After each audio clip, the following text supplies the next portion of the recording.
السلام عليكم، ازيكم؟ انا شيماء اللي اول مره يشوفني. النهارده بقى هنعمل مع بعض الجمبري الخطير اللي انتوا شايفينه ده. احنا بقى في العيد فبناكل بقى، اللي بياكل رنجة، اللي بياكل فسيخ، ملوحة، اسماك. فاحنا مش من عشاق الرنجة والفسيخ والحاجات دي قوي، بنعمل اسماك بقى وكده. حلوة قوي. هنعمل الجمبري بالطبقة الخطيرة زي ما انتوا شايفينه ده. الفيديو لو عجبكم لايك وشير، واللي مش عندي يشترك ويفعل الجرس عشان كل جديد عندي يوصل لكم. قولي لي بقى ايه رأيكم في الجمال ده؟ احنا جايبين كده حبة صغننين، يعني ايه، كمية بسيطة. تعالوا بقى هنشوف الفيديو بتاعنا. معايا هنا نص كيلو من الجمبري. انا بحب اجيب الجمبري اللي بالقشر واقشره في البيت.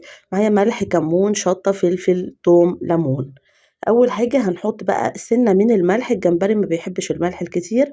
وسنة نقطتين ليمون كده. وهنحط ربع معلقة من الكمون، على سنة شطة، على ربع معلقة من الفلفل، على نص معلقة من الثوم المهروس. تمام. طبعا الثوم بيبقى عندي في الفريزر، بطلع حتة كده منه عشان كنت عاملة أسماك وحاجات. الدقيق بتاعي حطيت منه في نفس التوابل، كوباية من الدقيق حطيت فيها الملح والكمون والشطة والفلفل. وقلبتهم كويس مع معلقتين كده من النشا كبار. وبحط اول طبقة على الجمبري. هنا بقى الطبق بتاعي حطيت عليه شوية من المية، وفي الثوم بالتتبيلة حطيت الجمبري فيه تاني اللي هو بالدقيق. ورحت نازلة عاملة له طبقة تانية من الدقيق، علشان يديكي الكفر الجميل الخطير ده اللي زي شفتيه في اول الفيديو. هنا طبعا انا بدأت بدي الدقيق بتاعي، كنت مولعة على الزيت. انا هنا قليت طاسة، بس نسيت افتح الكاميرا فبوريكم في الطاسة التانية.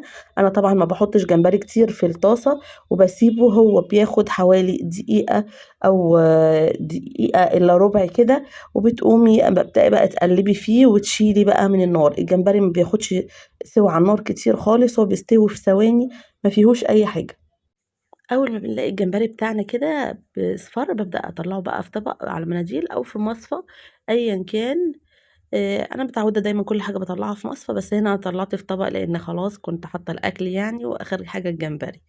شايفين بقى بنحط كميه قليله خالص علشان يستوي براحته ويبقى حلو معايا، ويديكي طبقه جميله وما يلزقش في بعض. يا رب بقى الفيديو يكون عجبكم. لايك وشير لو الفيديو عجبكم، واللي مش عندي يشترك ويفعل الجرس عشان كل جديد عندي يوصل لكم. قولوا لي بقى في التعليقات ايه رايكم في الجمبري بتاعنا النهارده. حلو جدا. وشايفين الطبقه، انا بوريكم الطبقه خطير بجد. كل سنة وانتم طيبين، مع السلامة.